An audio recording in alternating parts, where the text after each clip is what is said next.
शिव पुराण विद्वेश्वर संहिता अध्याय 15।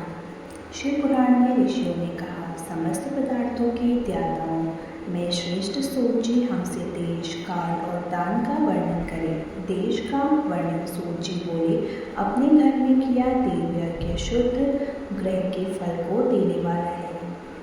गौशाला का स्थान घर में किए गए देव यज्ञ से 10 गुना, जबकि जलाशय का तट गौशाला से 10 गुना है।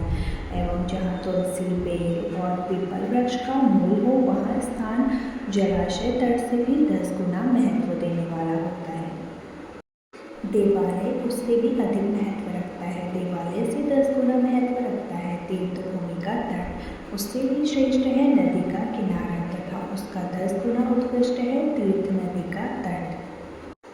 इससे भी अधिक महत्व रखने वाला है सप्तगंगा का तट, जिसमें गंगा, गोदावरी, कावेरी, ताम्रपर्णी, सिंधु, सरयू और रेवा नदियाँ आती हैं। इससे भी 10 गुना अधिक फल समुद्र का तट और उससे भी 10 गुना अधिक फल पर्वत चोटिका पर पूजा करने से होता है। और सबसे अधिक महत्व का स्थान वह होता है जहाँ मन रम जाए। काल का वर्णन सतयुग में यज्ञ, दान आदि से संपूर्ण फलों की प्राप्ति होती है।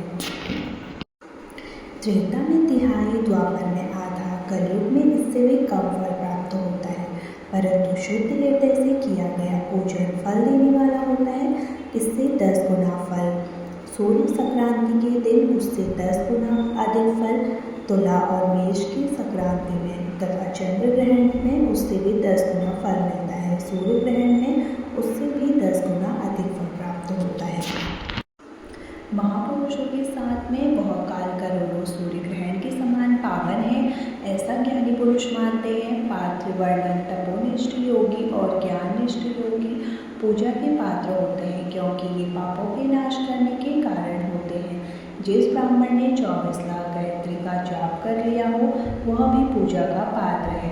वह संपूर्ण काल और भोग का दाता है। गायत्री के जाप से शुद्ध हुआ ब्राह्मण पर पवित्र है, इसलिए दान, जाप, होम और पूजा सभी कर्मों के लिए वही शुद्ध पात्र है। स्त्री या पुरुष जो भी भूखा हो, वही अन्नदान का पात्र है। जिसे जिस वस्तु की इच्छा हो, उसे वह वस्तु बिना मांगे ही दे दी जाए तो दाता को उस दान का पूरा फल प्राप्त होता है। याचना करने के बाद दिया गया दान आधा ही फल देता है। सेवक को दिया दान चौथाई फल देने वाला होता है। दीन ब्राह्मण को दिए गए धन का दान दाता को इस भूतल पर 10 वर्षों तक भोग प्रदान करने वाला है। वेदवेता को दान देने पर वह स्वर्गलोक में देवताओं के वर्ष में से 10 वर्षों तक दिव्य भोग देने वाला माना जाता है। गुरु दक्षिणा में प्राप्त धन शुद्ध द्रव्य कहलाता है। इसका दान संपूर्ण फल देने वाला है। क्षत्रियों का शौर्य से कमाया हुआ, वैश्यों का व्यापार से आया हुआ और शूद्रों का सेवावृत्ति से प्राप्त हुआ धन उत्तम द्रव्य है। दान का वर्णन गौ, भूमि, तेल, स्वर्ण, घी, वस्त्र, धान्य, गुड़, चांदी, नमक, घोड़ा और कन्या नामक 12 वस्तुओं का दान करना चाहिए। गौदान से सभी पापों का निवारण होता है और पुण्य कर्मों की पुष्टि होती है। भूमि का दान परलोक में आश्रय देने वाला होता है। तेल का दान बल देने वाला तथा मृत्यु का निवारक होता है। सुवर्ण का दान वीर्यदायक और घी का दान पुष्टिकारक होता है। वस्त्र का दान आयु की वृद्धि करता है। धान्य का दान करने से अन्न और धन की समृद्धि होती है। गुड़ का दान मधुर भोजन की प्राप्ति कराता है। चांदी के दान से वीर्य की वृद्धि होती है। लवण के दान से शरण भोजन की प्राप्ति होती है। घोड़ा या कुष्मांड के दान को पुष्टिदायक माना जाता है। कन्या का दान आजीवन भोग देने वाला होता है। शिव पुराण के अनुसार जिस वस्तुओं से श्रवण आदि इंद्रियों की तृप्ति होती है, उनका सदा दान करें। वेद और शास्त्र को गुरुमुख से ग्रहण करके कर्मों का फल अवश्य मिलता है। इसे ही उच्च कोटि की आस्तिकता कहते हैं। भाई बंधु अथवा राजा के भाई से जो आस्तिकता होती है, वह निम्न श्रेणी की होती है। जिस मनुष्य के पास धन का अभाव है, वह वाणी और कर्म द्वारा ही पूजन करे। तीर्थ यात्रा और व्रत को शारीरिक पूजन माना जाता है। तपस्या और दान मनुष्य को सदा करनी चाहिए। देवताओं की तृप्ति के लिए जो कुछ दान किया जाता है वह सब प्रकार के भोग प्रदान करने वाला है। इससे इस लोक और परलोक में उत्तम जन और सदा सुलभ होने वाला भोग प्राप्त होता है। ईश्वर को सब कुछ समर्पित करने एवं बुद्धि से यज्ञ और दान करने से मोक्ष की भी प्राप्ति होती है। और इसी के साथ अध्याय 15 की समापन भी होता है। अब हम इस आगे वीडियो में बताएंगे कि इसका अध्याय 16 में यह क्या कहता है।